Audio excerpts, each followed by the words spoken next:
Morning po mga kabayan. Welcome po muli sa ating panibagong update rito sa SLEX Tier 4 dito po sa Package D, yung bandang kanan mga kabayan. So yung circle na yan dyan sa kaliwa natin, yan na po yung Tiaong Interchange na bagong update natin, no? So sa ngayon itong portion na ito sa Package D sa may Barangay Anastasia lang tayo mga kabayan. Dahil napakalayo na po yung papuntang Candelaria mismo, no? From Tiaong Interchange to Barangay Anastasia, Tiaong Quezon pa rin yan mga kabayan. Naway samahan niyo po si Porca Studio sa ating panibagong update rito sa SLEX Tier 4 Package D sa portion ng Barangay Anastasia to at Barangay Lalig, Tiaong Quezon mga kabayan. Silipin natin kung ano yung progress rito. Dahil dito dati ay palayan po ito mga kabayan. Na malaking trabaho ito. Malaking lupa na itatambak rito mga kabayan para mahabol yung level doon sa Tiaong Interchange.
Ayan na po yung completion mga bayan ngayong taon itong package A, B, C, no?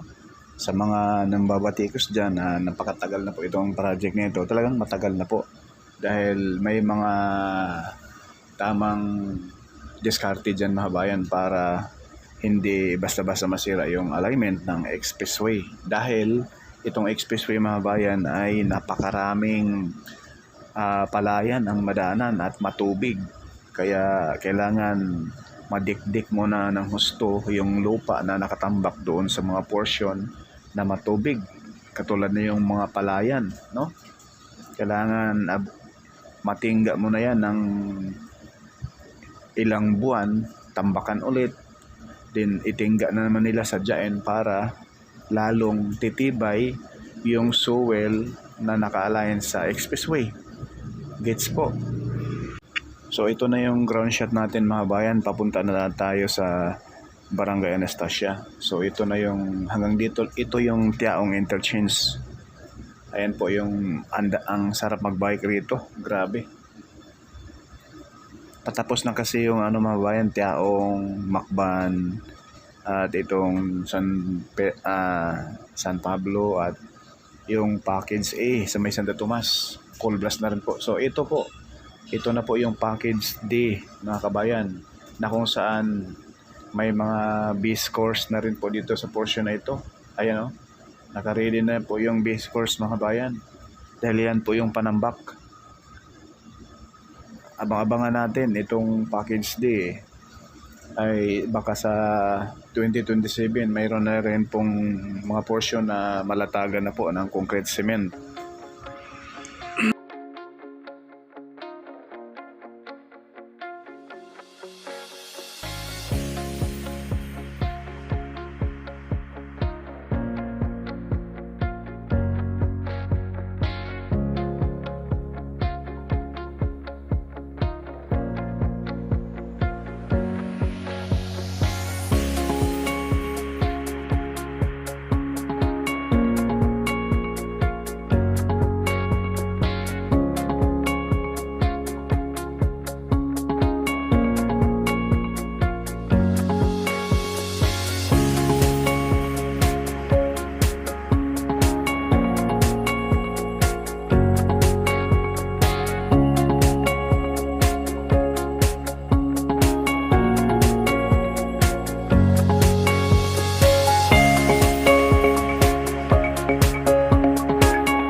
At masasilayan din po natin mga bayan, itong portion na ito ay, ayan po, ang grabe na yung tambak, ang taas na. Dati mga bayan ay ang baba pa, no? Yung October pa tayo nag-update rito, October 2025. So sa ngayon, January na ngayon mga bayan, no? January 25. So ayan po yung mga heavy equipment. Tambak na po rito. So ang ang haba pala nitong package day mga bayan ay may habang 15 kilometers mula rito sa Tiaong Interchange, Barangay Lalig hanggang Candelaria, Quezon po ito mga bayan. At marami din pong mga ilog, madaanan, kaya malaking challenge nito yung pag build ng mga bridge, no? So kita nyo naman yung lapad, grabe ang lapad.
So yung bahay na yan mga bayan na matatamaan itong expressway ay talagang kawawa yan. Ayun, no? Talagang sa gilid po, yung sagip po yung bahay na yan mga bayan. Dalawang palapag, ang ganda pa naman. Grabe. Yan, no? Gandang bahay yan. Ayan na po yung papuntang Maharlika Highway. Ito na po yung sentro ng Barangay Anastasia, Tiaong, Quezon.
Napakalaki na yung progress rito. Last year, dito tayo, mga September pa yun mga bayan. Sobrang baba pa lang to, dito pa lang sa gilid, parang clearing pa lang siya. Pero ngayon, napakataas na yung tambak. Ito na yung pinaka main alignment niya. Ang kulang na lang nito mga bayan, yung mismong base course. Ayan po, oh. Ayan na po. Yan na po yung itambak rito sa portion. Doon sa mismong Barangay Anastasia. Yung Barangay Anastasia andyan. Tayo ay nakalampas na doon. Napakalaki na yung progress rito sa portion na ito. Grabe. Kasi doon sa dulo, pakaliwa na yan, Maharlika Highway.